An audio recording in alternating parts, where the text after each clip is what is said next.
दोस्तों, मैं आपको सुनाने जा रहा हूं अपनी मंडली की सदस्य शबनम गुप्ता की लिखी कहानी मेरी आयशा। डलहौजी की ठंडी शाम थी। घड़ी में तो 5 ही बजे थे, लेकिन कैफे के सामने वादी में सूरज ढलता हुआ दिख रहा था। हल्की कोहरे की चादर उसे ऐसे ढक रही थी जैसे माँ अपने सोते हुए बच्चे को लिहाफ उड़ा रही हो। मैं कैफे में अपनी कुर्सी पे बैठा हुआ गर्म कॉफ़ी के मग से अपनी हथेलियों को गर्म कर रहा था। टूरिस्ट सीज़न ख़त्म हो गया था। जो परिवार गर्मी की छुट्टियों में डलहौजी घूमने आए थे वो वापस जा चुके थे। अब सिर्फ लोकल रह गए थे। मैं उन्हें और वो मुझे अब अच्छी तरह पहचानने लगे थे। मैं पिछले 6 साल से रोज़ यहाँ इस कैफ़े सनराइज़ में आ रहा था और इसी कुर्सी पे बैठता था। अगर यहाँ कोई और बैठा होता तो मैं उसके आने का इंतज़ार करता। मैंने कॉफ़ी पीते पीते ही सामने रखी फाइल खोली और सबसे ऊपर वाला स्केच देखने लगा। पिछले 6 साल से ये भी मेरी रोज़ की दिनचर्या का हिस्सा था।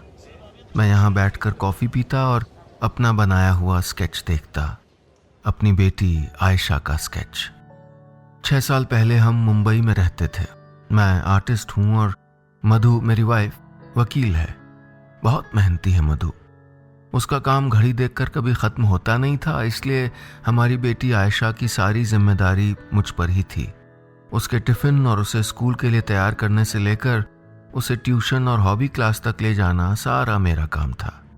और उसकी चोटी मैं मधु से अच्छी बना लेता था। हाँ, सच।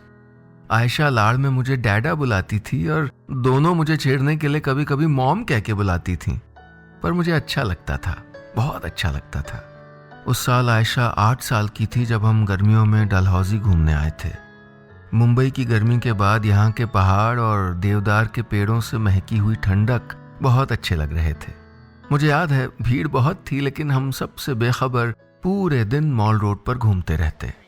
मधु का काम तो खैर यहाँ भी उसका पीछा नहीं छोड़ रहा था, लेकिन आयशा और मैं डलहौजी के पूरे मज़े ले रहे थे।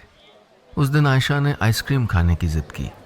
यहीं इसी सनराइज कैफ़े में इसी कुर्सी पे उसको बिठाकर मैं काउंटर से आइसक्रीम लेने गया। जब लेकर आया तो वो कहीं नहीं थी।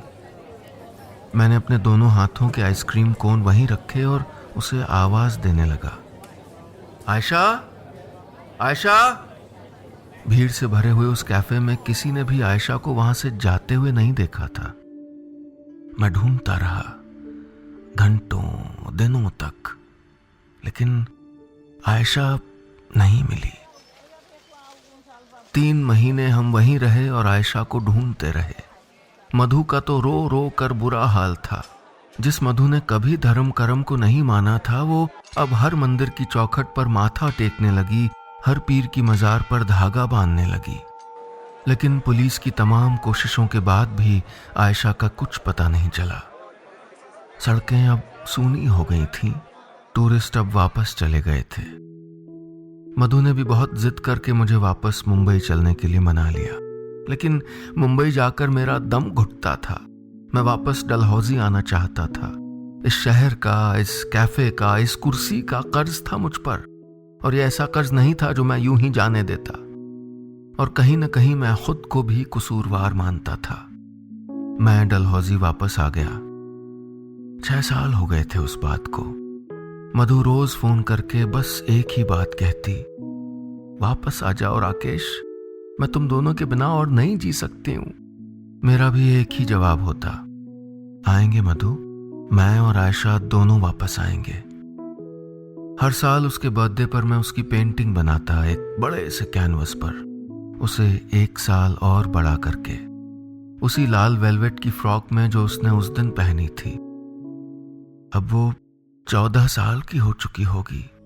चेहरे की गोलाई थोड़ी कम हो गई होगी, बाल थोड़े और लंबे होंगे, गाल पिचक गए होंगे शायद, और आंखों की वो शरारती चमक, वो शायद।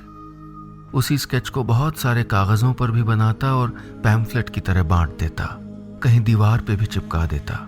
रोज पुलिस स्टेशन जाकर इंस्पेक्टर से मिलकर पूछता कि उनकी जांच कहां तक पहुंची, और हर शाम यहां आकर बैठ जाता। निरंजन, उस कैफ़े का मालिक, मुझसे बात करने आ ही जाता था। साहब, कॉफ़ी ठीक है? मैंने सर हाँ में हिलाया।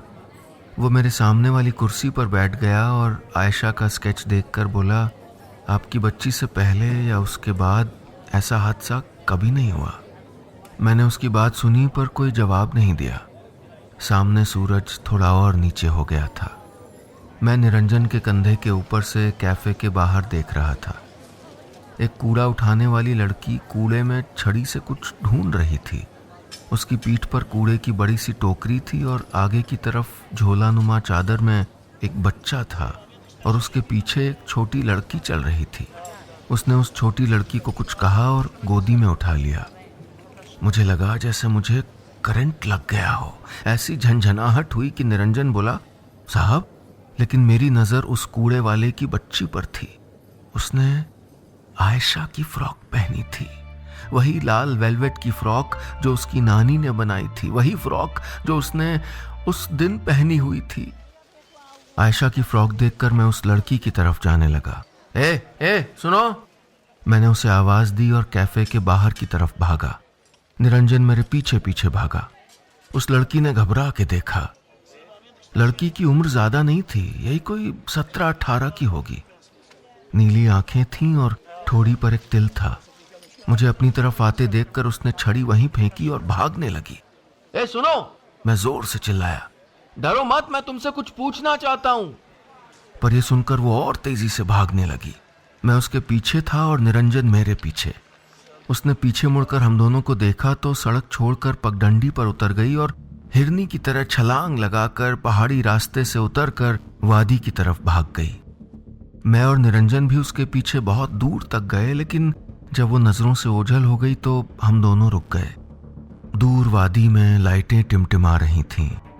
अंधेरा हो रहा था, लेकिन मेरी आंखों ने 6 साल बाद पहली बार रोशनी की किरण देखी थी। मैं और निरंजन वहीं पेट पकड़कर हाँफ रहे थे। निरंजन ने मुझसे पूछा, साहब, ये आपकी बच्ची? मैंने ना में सर हिलाया। नहीं, पर उसकी बच्ची ने मेरी बेटी की फ्रॉक पहनी हुई थी। काफी फट गई थी, लेकिन मैं उस फ्रॉक को पहचानता हूं मैं।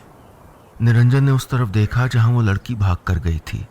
वो बंजारों की बस्ती है साहब, वहां से कुछ पता चल सकता है।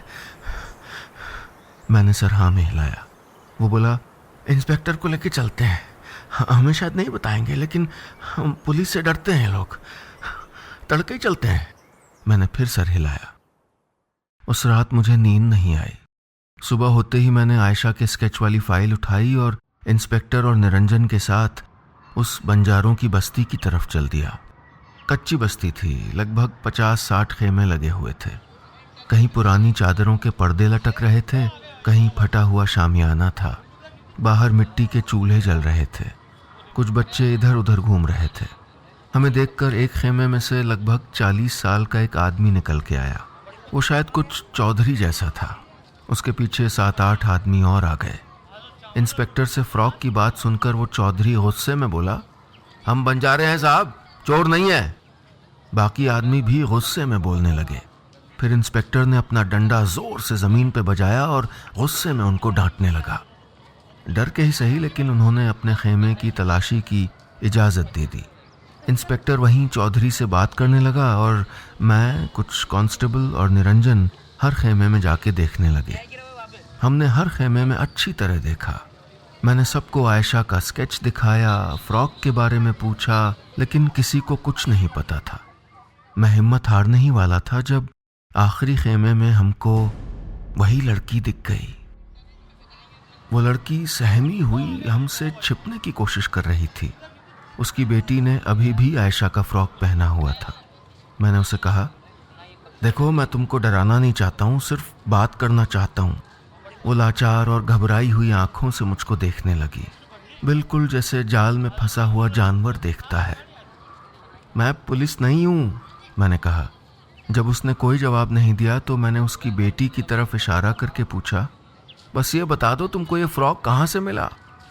उसने हैरानी से मेरी तरफ देखा।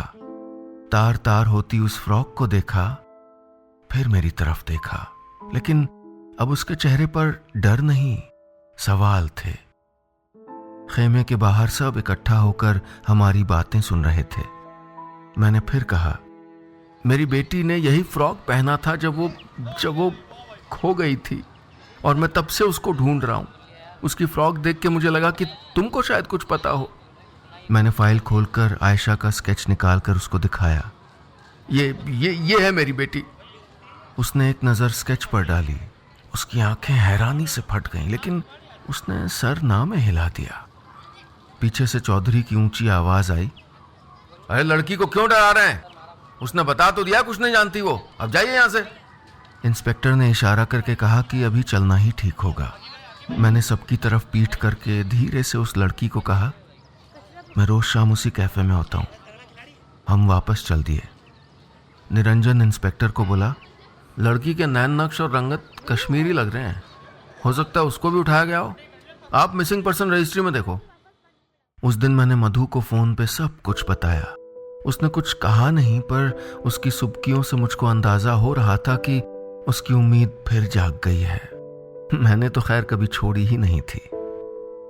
उसके बाद से मैं कैफे में ज्यादा समय बिताने लगा। मुझे यकीन था कि वो लड़की जरूर आएगी। सबके सामने तो वो डर गई थी, लेकिन मैं जानता था कि वो आयशा का स्केच देखकर उसको पहचान गई थी। वो कुछ तो जानती थी। मुझे आयशा तक पहुंचाने वाली पहली कड़ी मिल गई थी। अब मुझे उसका इंतजार था। कई दिन बीत गए। उस दिन कैफे में निरंजन मेरे सामने बैठा था। बोला, साहब बंजारों की बस्ती में एक बार फिर चलें क्या? मैंने जवाब नहीं दिया, क्योंकि मेरी नजरें कैफे के बाहर टिक गई थीं। वही लड़की थी। मेरी टेबल के पास आकर उसने मेरी स्केच वाली फाइल की तरफ इशारा किया और बोली, साहब क्या आप सच में आशा के डैडा हो? उसके मुंह से ये सुनकर मुझे लगा जैसे कुदरत ने मेरे सामने अपना सबसे बड़ा खजाना खोल दिया हो। अभी तक मैंने उसके सामने आयशा का नाम नहीं लिया था। ये नहीं बताया था कि आयशा मुझको डैडा बुलाती थी। मैंने हाँ में सर हिलाया। कुछ बोला नहीं जा रहा था। लग रहा था जैसे लफ्ज हलक में अटक गए हो। वो मेरा जवाब सुनकर वहीं बैठ गई। बोली, आशा ने बताया था आपके बारे में। आयशा, मैं धीरे से बोला। आशा नहीं, आयशा। फिर उसने बताया कि उसका नाम बिजली है। बहुत साल पहले जब आयशा को लेकर आए थे तब उसने यही फ्रॉक पहनी हुई थी। दोनों को एक ही कमरे में रखा गया था। उसकी बातें सुनकर मेरे मन में कई सवाल उठ गए। कमरा साफ था, खाना तो देते थे ना, किसी ने उसके साथ कोई बदसलूकी तो नहीं की? पर मैंने इनमें से एक भी सवाल नहीं पूछा। मैं जानता था कि ये सवाल मुझे उस अंधेरी सुनसान सड़क पर ले जाएंगे जहां से वापसी का कोई रास्ता नहीं था। शुरू में इसी काली सड़क की अंधेरी गलियों में उलझकर मैं पागल हो जाता था। यहां हर झाड़ी के पीछे कोई राक्षस छिपा हुआ था। लेकिन ये सड़क मुझे आयशा तक नहीं ले जा सकती थी। अब कुछ सालों से मैं उस रास्ते पर पहला कदम ही नहीं रखता था। मैंने अपने मन में एक ही बात दोहरानी शुरू की, आयशा बिल्कुल ठीक है। मेरे सामने बैठी उस लड़की ने बताया कि इस गिरोह की 2 टोली हैं।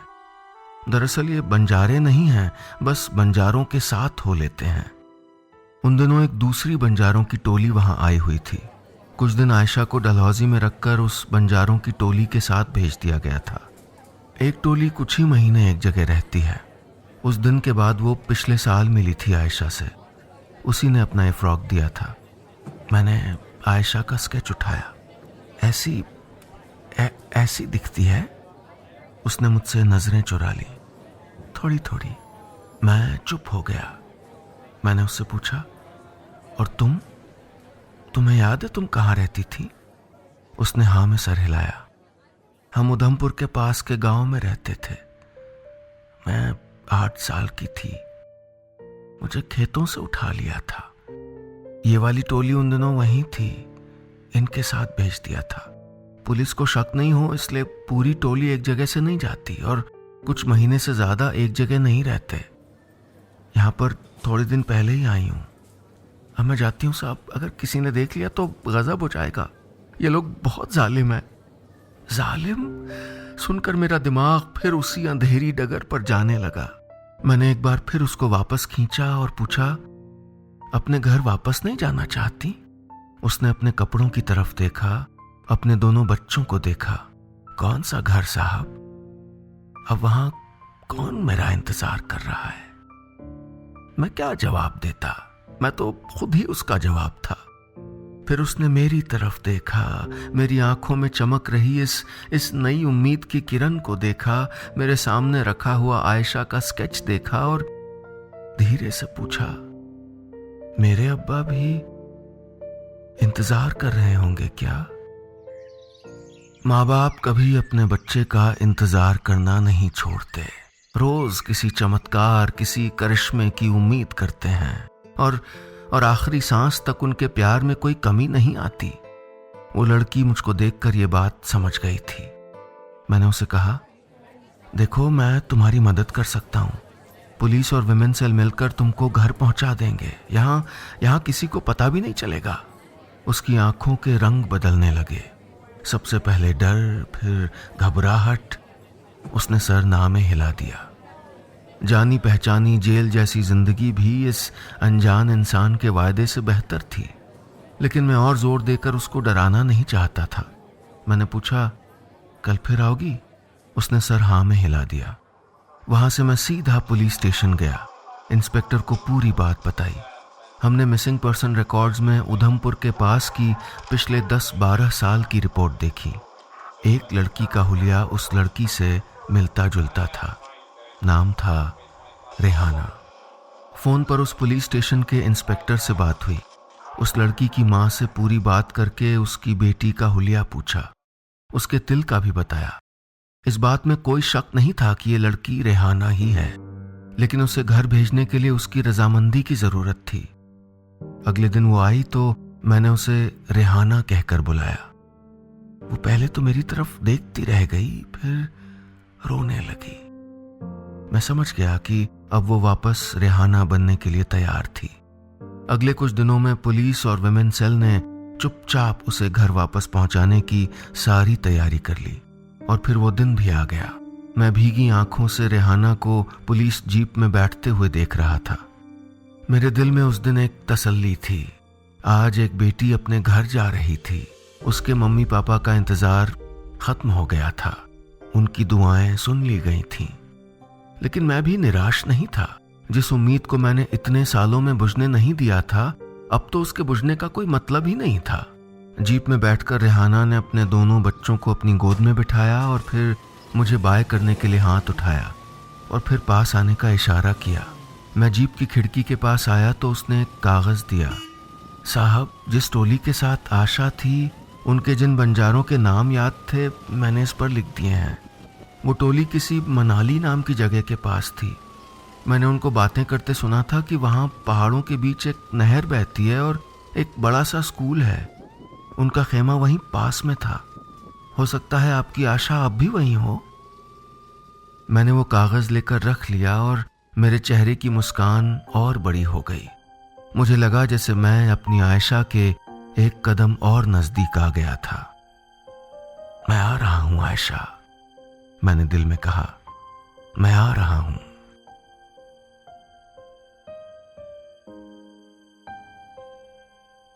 बस इतनी सी थी ये कहानी। क्या राकेश और उनकी बेटी की दोबारा मुलाकात हो पाई? उम्मीद है हम जल्द ही सुनेंगे इस कहानी का दूसरा हिस्सा, मेरी आयशा पार्ट 2।